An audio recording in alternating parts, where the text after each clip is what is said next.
2019년 초에 하나님이 저에게 이 개척에 대한 마음을 주셨는데요. 아시는 분은 아시겠지만 사실 제가 2018년 한 해 동안 심장수술을 하고 거의 요양하는 시간이었습니다. 그래서 한 수술 후에 1년 정도 요양을 딱 하고 있는 그 시기가 바로 2019년 초였는데요. 그때 하나님이 갑자기 저에게 개척에 대한 마음을 주신 거예요. 사실은 뭐 개척을 할 생각도 전혀 없었고 개척을 할 수 있는 상황도 아니었죠. 몸이 워낙에 아직 다 회복이 되지 않는 상태였기 때문에 이 개척이라는 뭐 꿈도 꿀 수 없는 그런 상황에서 하나님이 개척에 대한 마음을 주셨습니다. 그래서 몇 달 동안 씨름하면서 이게 정말 하나님 뜻인지 기도하고 또 하나님 뜻을 구하는 시간들을 가졌는데, 하나님이 여러 가지 방법들을 통해서 저에게 너무 선명하게 개척하라는 마음을 주신 거예요. 그래서 4월 둘째 주에 제가 사임을 하고 4월 셋째 주에 개척을 시작을 했습니다. 개척 준비 기간이라는 건 없었죠. 왜냐하면 4월 둘째 주에 제가 한성교회를 사임하고 그날 저녁 비행기로 태국에 가서 일주일 동안 제가 단기 선교를 하고 토요일 날 오후에 제가 한국에 도착했거든요. 그러니까 그 다음 주일을 준비할 수 있는 시간은 반나절도 되지 않는, 그러니까 개척 준비를 저는 반나절 했습니다. 그래서 사실 이게 뭐 준비할 게 없죠. 그러니까 아무런 준비와 대책 없이 개척을 시작했습니다.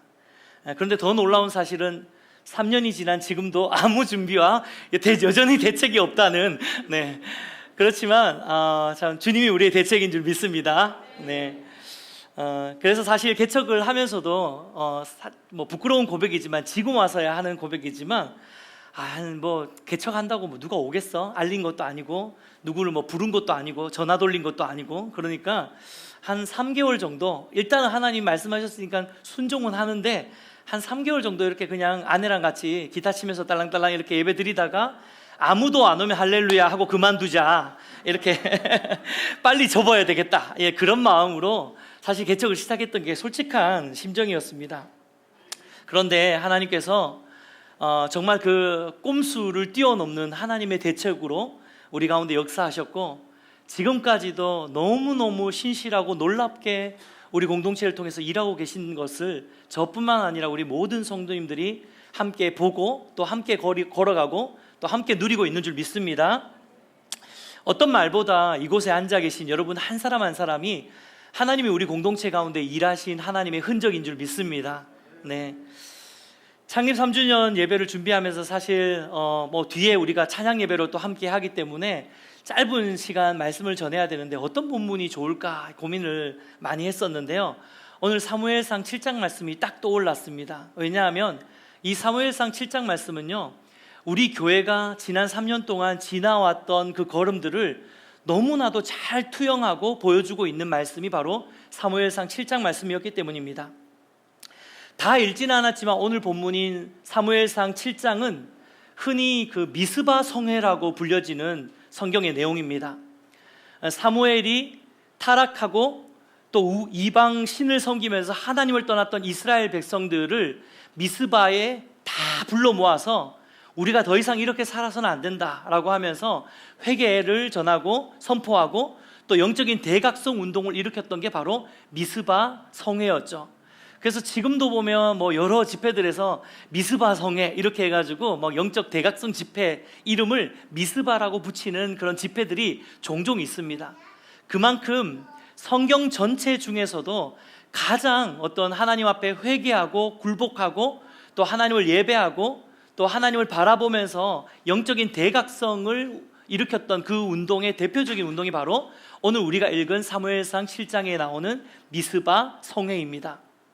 근데 저는 이 미스바에서 이스라엘 백성들이 하나님 앞에 나와서 그들이 그동안 섬겼던 이방 신들을 다 버리고 하나님만 예배하고 하나님만 바라보기 시작했던 이것이 바로 하나님이 이 땅의 교회에게 원하고 계시는 일이라고 믿습니다. 하나님께서 예배인 교회를 이곳 가운데 세우신 이유도 바로 이곳이 우리의 미스바가 되어야 되는 것인 줄 믿습니다. 아멘입니까?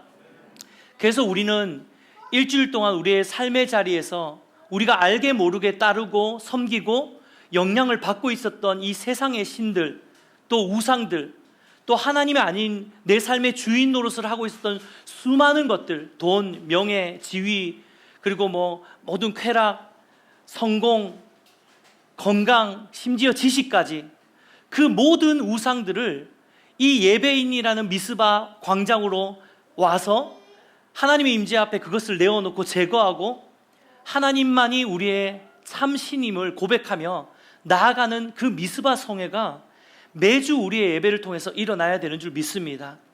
하나님이 그 일을 위해서 예배인 교회를 3년 전에 이곳 가운데 세우셨음을 믿습니다. 그런데요, 이렇게 미스바에 모여있던 이스라엘 백성들을 원수들이 가만히 두겠습니까? 그렇죠? 가만히 안 두잖아요. 그래서 오늘 사무엘상 7장 7절 상반절 말씀을 함께 좀 읽어보았으면 좋겠습니다. 같이 읽겠습니다. 시작. 이스라엘 자손이 미스바에 모였다 함을 블레셋 사람들이 듣고 그들의 방백들이 이스라엘을 치러 올라온지라.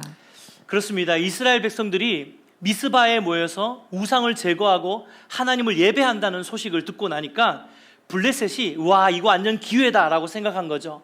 왜냐하면 미스바는 아주 넓은 평지였습니다. 어떠한 보호물도 없었고 어떠한 성곽도 없었던 평지였어요. 그러니까 이스라엘 온 백성들을 한자리에 다 불러 모아서 영적인 대각성 집회를 해야 되는 곳이었기 때문에 넓은 장소가 필요했겠죠. 그러니까 어떤 엄폐물도 없는 넓은 곳에 이스라엘 백성들이 다 모여 있으니까 원수들이 봤을 때는 이게 얼마나 공격하기에 딱 적절한 타임입니까? 그렇죠? 그래서 블레셋이 이스라엘에게 지금 쳐들어오고 있는 장면이 바로 우리가 읽은 장면입니다. 전쟁 준비를 해서 나간 게 아니라 하나님 앞에 회개하고 예배하기 위해서 모였던 이스라엘 백성이 지금 블레셋이 자기들을 향해서 쳐들어오고 있다는, 공격해오고 있다는 이 소식을 듣고 나서 마음이 얼마나 두려웠겠습니까? 아무 대책이 없는 상황이지 않겠습니까?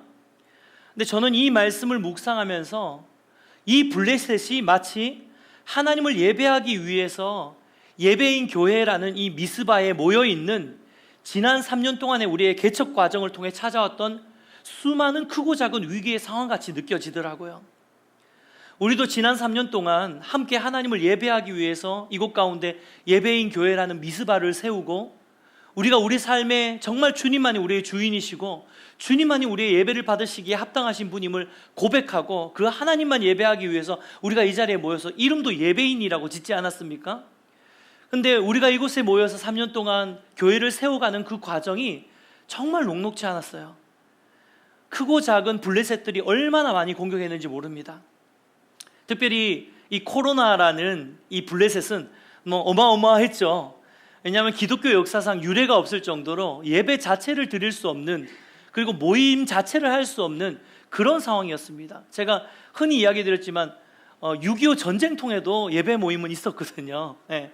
총알을 피해가면서도 함께 모여서 드리는 예배가 있었는데 그 예배 자체를 못 드리는 그런 기독교 역사상 유례가 없는 위기의 상황을 우리가 겪게 되었고요. 특별히 저희는 완전히 조직되어지고 또 끈끈하게 묶여져 있는 공동체가 아니라 막 몸을 만들기 시작한 공동체였기 때문에 얼마나 큰 타격을 받았는지 모릅니다. 조금 모일까 싶으면 못 모이게 하고, 조금 예배 드릴까 싶으면 또 예배 못 드리게 되고, 이런 상황들로 인해서 얼마나 많이 좀 가슴이 쓰렸는지 모릅니다. 우리의 블레셋이죠. 전혀 예상 못했던 그 블레셋들, 이것뿐만 아닙니다. 재정의 문제, 또 모든 필요한 많은 필요들, 개척교회를 하다 보면 얼마나 많은 필요들이 있습니까? 근데 그때마다의 위기들, 그리고 얼마 전에는 정말 그 임대료를 50%로 올려라는 이런 말도 안 되는 그런 요구를 받으면서 변호사까지 서서 막 고민하고 같이 막 할 정도로 굉장히 시시때때로 이 3년의 개척 과정이 순탄했던 것은 아닙니다. 참 어려웠던 시간들이 너무 많았죠. 그런데요, 이런 블레셋의 공격 앞에서 이스라엘 백성들이 보인 반응은 정말 의미가 있습니다. 8절 말씀 같이 한번 읽어보겠습니다. 시작. 이스라엘 자손이 사무엘에게 이르되 당신은 우리를 위하여 우리 하나님 여호와께 쉬지 말고 부르짖어 우리를 블레셋 사람들의 손에서 구원하시게 하소서 하니.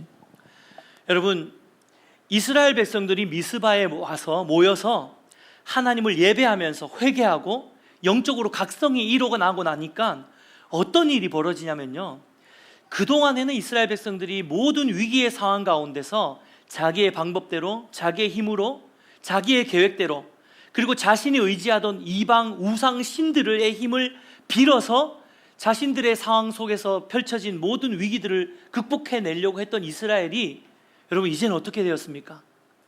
모든 것을 내려놓고 하나님 앞에 무릎 꿇고 굴복하기 시작한 것입니다. 그리고 여호와 하나님만을 바라보면서 하나님의 손에 구원이 있다는 것을 선포하고 믿고 주님 앞에 나아가서 그렇게 기도하며 예배하기 시작한 것입니다. 놀라운 변화죠. 결국 이 일을 통해서 하나님께서 어떠한 역사를 일으키십니까? 사무엘상 7장 10절 다시 읽겠습니다. 시작. 사무엘이 번제를 드릴 때에 블레셋 사람이 이스라엘과 싸우려고 가까이 오매 그날에 여호와께서 블레셋 사람에게 큰 우레를 발하여 그들을 어지럽게 하시니 그들이 이스라엘 앞에 패한지라. 할렐루야. 여러분, 이스라엘 백성들이 그 원수 대적 블레셋에게 주목한 것이 아니라 이 어려운 위기의 상황에 하나님께 더욱 주목하기 시작하니까 여러분 어떤 일이 일어나냐면 하나님이 일하기 시작하신 것입니다. 할렐루야. 하나님은 블레셋 가운데 큰 우레를 일으키시고 결국 그들이 스스로 무너질 수 있도록 만들어 주셨어요. 여러분, 우리가 하나님을 의지할 때 하나님이 우리를 위해서 싸우시는 줄 믿습니다. 이게 우리가 지난 3년 동안 경험했던 너무 선명한 우리의 간증 아니겠습니까? 지난 3년 동안 하나님은 정말 우리 예배인 공동체가 하나님만을 의지하고 하나님만을 예배하는 공동체가 되기를 정말 원하셨던 것 같아요. 그래서 아무 대책 없이 부르심에 순종해서 시작한 개척이었지만 하나님이 친히 우리의 대책이 되어주셨고 또 내 힘과 계획과 방법을 믿고 살아가는 인생이 아니라 하나님이 우리의 방법이고 하나님이 우리를 위해서 일하시고 하나님이 우리를 위해서 싸우신다는 것을 우리는 지난 3년의 모든 걸음걸음을 통해서 하나님이 그것을 알게 우리에게 역사해 주셨습니다. 제가 개척을 하면서 정말 깊이 배운 내용 중에 하나가요, 교회는 담임 목사가 또 성도가 세워가는 것이 아니라 하나님이 세워가신다는 사실입니다. 할렐루야. 네. 여러분, 교회는 하나님이 세워가시는 곳입니다. 많은 목사님들과 사역자분들이 저희 교회에 꾸준히 이렇게 방문해 주시면서 어떻게 이렇게 코로나 시국인데도 조금씩 꾸준히 성장할 수 있냐, 그 성장의 비결에 대해서 많이들 물어보셨어요. 근데 아마도 그분들이 물어보시면서 이런 대답을 기대하셨는지도 모르겠습니다. 뭐 잘 갖춰진 예배팀 혹은 개척교회라고 볼 수 없는 미디어 장비들과 이 삐까뻔쩍한 온라인 사역들, 그리고 멋진 예배 공간과 환경들, 이런 것들을 염두에 두고 질문을 던지셨는지 모르겠습니다. 그런데 여러분, 절대로 그렇지 않습니다. 창립 3주년을 맞아서 우리가 동일하게 해야 되는 고백은 하나님만이 우리의 도움이시란 사실입니다. 할렐루야. 네. 하나님이 일하셨고 하나님이 일하실 것입니다. 믿으십니까? 그래서 사무엘은 오늘 본문 12절 말씀에서 뭐라고 고백합니까? 같이 읽겠습니다. 12절입니다. 시작. 사무엘이 돌을 취하여 미스바와 센 사이에 세워 이르되 여호와께서 여기까지 우리를 도우셨다 하고 그 이름을 에벤에셀이라 하니라. 사랑하는 여러분, 아무리 어려운 시기라 할지라도 또 수많은 교회들이 힘을 잃고 위축되는 때라고 할지라도 우리가 하나님을 의지하고 또 하나님을 예배할 때에 우리는 여기까지 우리를 도우신 하나님, 에벤에셀의 하나님을 경험하게 될 줄 믿습니다. 그것이 지난 3년 동안의 예배인 교회가 경험한 하나님입니다. 여러분, 이 하나님을 우리 모든 성도님들의 삶 가운데도 동일하게 경험하게 되시기를 주님의 이름으로 축복해 드립니다. 말씀을 맺겠습니다. 지난 주 중에 저희 교회에서 아주 특별한 두 가지 일이 있었습니다. 하나는 이제 아시다시피 분당 우리 교회에서 이미 그 개척된 지 10년이 안 된 교회들을 11개를 선정해서 아주 큰 금액을 지원하고 또 성도님들이 막 분립되는 그런 프로젝트를 지금 진행을 하고 있는데요. 사실 제가 이제 분당 우리 교회 출신이다 보니까 저는 좀 그런 걸 잘 못하거든요, 성향상.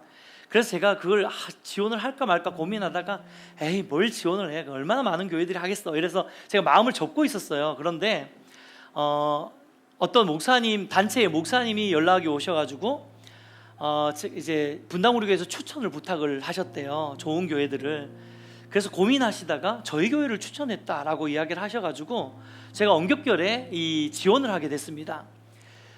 그런데 결과적으로는요, 아쉽게 저희가 11개 교회 안에 선정이 되지 못했어요. 그렇지만 추천을 받아서 제가 알기로는 꽤 많은 그 순위 안까지는 갔었는데 정말 아쉽게 마지막에 11개 교회 안에는 들지 못했다고 합니다. 이게 사실 뭐 워낙에 많은 교회들이 뭐 수백, 뭐 모르겠지만 수백 교회 아니면 뭐 1000교회가 넘어갈 수도 있을 것 같아요. 그런 교회들이 지원한 사역이었기 때문에 사실 크게 기대를 하고 시작한 게 아니었지만 옆에서 너무 막 우리 교회가 너무 적격이다 막 이런 이야기들도 많이 해주시고 추천도 해주시고 또 기대도 해주시고 기도도 해주시고 그러니까 괜히 덩달아 저도 혹시 되는 거 아닐까 막 이런 기대감이 저한테 약간의 기대감이 조금 있었어요. 야, 이거 좀 되면 주차장 좀 넓은 데로 옮겨야 되겠다 막 이런 생각도 좀 하고. 네. 근데 막상 선정이 안 되었다고 연락이 오니까 사실 뭐 큰 기대를 안 했는데도 솔직히 아쉽더라고요. 네, 그래서 좀 그날 좀 아쉽고, 네, 이게 좀 제가 교육자들한테만 이야기한 이야기인데 제가 굉장히 저는 쿨한 사람이라고 생각했는데 그날 밤 꿈에 나타나더라고요. 네. 한 교회가 포기했습니다, 목사님 뭐 이런 거 있잖아요. 그래서 조금 좀 아쉽다 이러고 있었는데 그런데 다음 날 월간 목회라는 아주 유명한 매거진 출판국이 있습니다. 한국교회 한 46년 정도를 한국교회 목회자들을 위해서 아주 열심히 섬기고 있는 귀한 잡지책이고 아주 유명한 잡지책인데 이 출판국에서 저한테 연락이 온 겁니다. 그러면서 건강한 목회 철학 가운데 굉장히 다양한 방법으로 새 시대와 새 세대를 이끌어가고 있는 그 목사님들의 목회 이야기를 소개하는 코너가 있는데 우리 예배인 교회를 소개하고 싶다고 온고 청탁이 들어온 거예요. 뭐 대수롭지 않은 일일 수 있지만 저한테는 일종의 하나님의 좀 사인 같았습니다. 성재야, 너무 그렇게 아쉬워하지 마라. 니네 잘하고 있다. 아멘. 네. 니네 잘하고 있다. 너는 너네 모습대로 나를 따라오면 된다. 한 걸음 한 걸음 내가 보여주고 내가 열어가는 대로 그렇게 지금처럼 순종하면서 예배하면서 나를 바라보고 걸어가면 된다. 너의 도움은 나다. 예배인의 도움은 나다. 내가 예배인 교회를 이끌어 갈 것이다. 할렐루야. 저는 하나님 바로 이 메시지를 이 두 사건을 통해서 저에게 더욱 분명하게 보여주셨다고 믿습니다. 사랑하는 여러분, 이 놀라운 에베네셀의 하나님을 함께 경험하고 누리고 싶지 않으십니까? 기도하고 소망하는 것은 우리 도움 되시는 하나님으로 인해서 이제 창립 4주년, 5주년, 6주년 때에는 더 많은 하나님의 일하심의 흔적이 우리 공동체 가운데 새겨지는 그런 교회가 되기를 주님의 이름으로 축복해 드립니다. 그리고 그런 여러분 한 사람 한 사람이 되시기를 주님의 이름으로 축원해 드립니다.